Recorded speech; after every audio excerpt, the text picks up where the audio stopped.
다음으로 관리인으로 하여금 관리비 등의 징수, 보관, 사용, 관리에 대해서 장부를 작성하고 여기에 대해서 5년간 보관하도록. 지금까지는 몇 년간 보관하도록 이런 규정이 없었어요. 1년 보관하고 폐기하고 이런 경우도 많았습니다. 종전에 여기에 대해서 이의를 제기한다 하더라도 이미 장부가 폐기돼 가지고 어떻게 사용되었는지를 알 수도 없었고, 그리고 그 사용이 정당한지에 대해서 재판을 통한다 하더라도 알 수가 없었어요. 그래서 아예 이렇게 5년간 보관하도록 규정을 신설했습니다. 그리고 구분 소유자나 점유자, 임차인 등을 말하는 것이죠. 이러한 이해관계인이 장부 또는 증빙 서류에 열람을 청구하거나 등본의 교부를 청구할 수 있도록 법이 신설되었습니다. 따라서 이제는 명확하게 점유자 또는 임차인도 관리인을 상대로 회계장부 등의 열람 등사를 청구할 권한이 생긴 거예요. 그리고 이러한 권한을 가지고 법원에 회계장부 등 열람 등사 가처분을 할 수 있게 된 것입니다. 굉장히 중요한 것이죠. 자, 다음 두 번째로 지방자치단체장의 감독권을 신설했습니다. 저는 이것도 너무너무 중요하다고 생각이 돼요.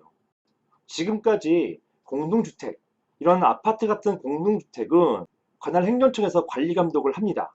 그래서 문제가 있으면, 즉 아파트에 문제가 있으면 행정청에 민원 제기해서 해결되는 경우가 굉장히 많았거든요. 그런데 이런 집합 건물은 행정청에서 관리 감독을 안 해요. 거의 안 합니다.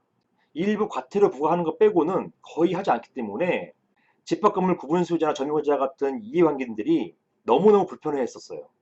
그리고 모든 분쟁 사항을 재판이나 법으로만 해결하려고 하다 보니까 비용도 들고, 그래서 결국 포기하게 되는 경우, 이런 경우가 많았던 것입니다.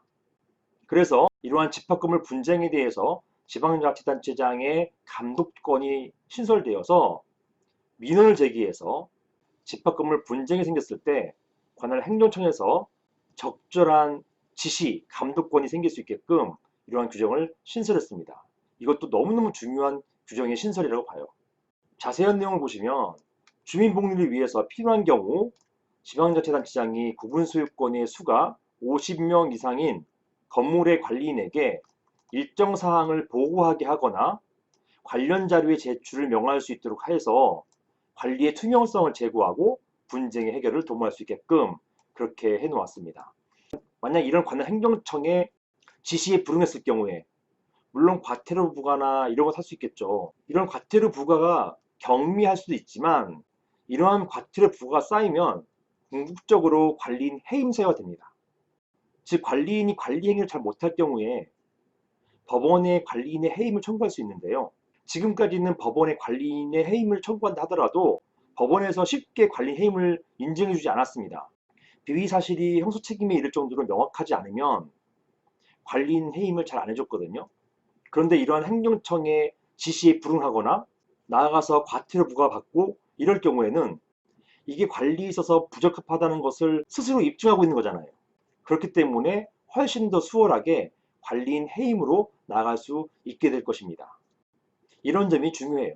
이것도 매우 중요하다고 볼 것입니다. 자, 다음 서면이나 전자접 방법에 의한 결의 정족수 완화. 지금까지는요, 서면 또는 전자접 방법에 의한 결의 필요한 정족수가 5분의 4, 80%였잖아요. 이런 80%가 너무 과중하다는 것입니다. 그러다 보니까 관리 규약 통과도 어렵고, 심지어는 서면 결의하고 당의 건물 재건축 결의하고 정족수가 똑같거든요. 80%였어요. 그러다 보니까 서면 결의에 대한 규정이 사문화되는 경우가 굉장히 많았습니다. 그래서 이런 결의 정족수를 종전 80%에서 4분의 3, 75%로 줄여준 것입니다. 결국 집합 건물의 이용 편의를 증진한 것이다. 이렇게 보겠습니다. 자, 이렇게 되어 있고 의견 진술하게끔 해놨고요. 아마 특별한 의견 진술이 없으면 이대로 갈 것입니다. 그 밖에 자세한 내용은 법률 개정안이 올라와 있습니다. 이거 확인해 보시면 되겠습니다. 이상입니다.